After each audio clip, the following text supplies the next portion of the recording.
Situasi banjir di Kelantan semakin meningkat apabila lebih 8,000 penduduk terjejas banjir direkodkan di negeri itu membabitkan 4 daerah setakat pukul 11 pagi ini.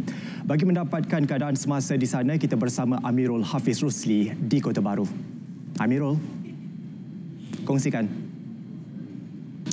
Baik, terima kasih. Situasi banjir di Kelantan ketika ini semakin meningkat apabila lebih 8,000 penduduk terjejas banjir setakat jam 11 pagi tadi ditempatkan di beberapa pusat pemindahan sementara di kawasan di 4 daerah di Kelantan ini, dan di Kota Baru 17 pusat pemindahan sementara dibuka membabitkan lebih 2,000 keluarga, dan ketika ini saya berada di pusat pemindahan sementara PPS di SK Sering yang menempatkan antara penduduk terjejas banjir yang tertinggi di Kota Baru yang menempatkan 136 keluarga. Dan untuk tengah hari ini saya berkesempatan untuk menemu bual penduduk terjejas banjir yang berada di kawasan ini, antaranya Puan Hamidah Ismail. Terima kasih.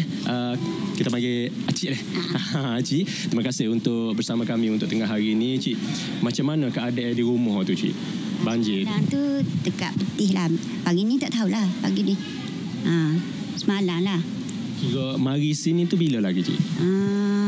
Dalam pukul 12. 12 tengah hari. 12 tengah hari tu hari? Hari Ahad. Air mendadak-dadak naik. Dah pindah dah. Dah 3 kali dah pindah tahun ni. Kira keadaan di rumah tu paras mana? Paras betis. Kira sebelum nak mari sini tu macam mana keadaan air rumah? Lepas tu boleh cerita sikit keadaan masa pindah tu macam mana? Air slow-slow naik lah. Saya takut naik air barang nak tinggi lagi. Saya pun siap-siap berpindah lah. Tapi siap-siap dah lah pernah banjir.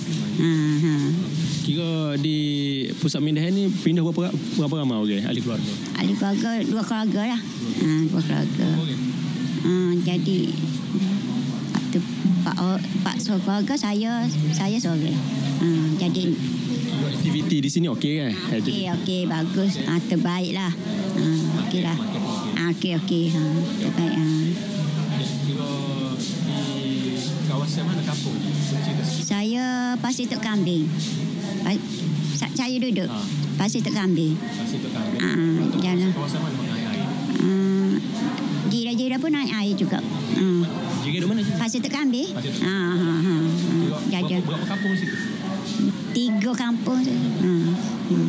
Baik, saya kira itu saja perkongsian dapat saya kongsikan. Walaupun hujan sekarang ini ada sekali-sekala berhenti dan sekali-sekala lebat, tapi penduduk yang berada di kawasan-kawasan sekitar ataupun kawasan-kawasan rendah sila berhati-hati peka dengan keadaan sekeliling, dan kepada penduduk yang berada di kawasan rendah sila peka dengan info yang dikeluarkan oleh JKM, PDRM, APM dan sebagainya untuk mengelak perkara yang tidak diingini berlaku pada musim bah ini. Saya kira itu saja perkongsian dapat saya kongsikan. Terus bersama dengan rakan yang Assalamualaikum, salam Malaysia Madani. Terima kasih Amirul atas perkembangan tersebut.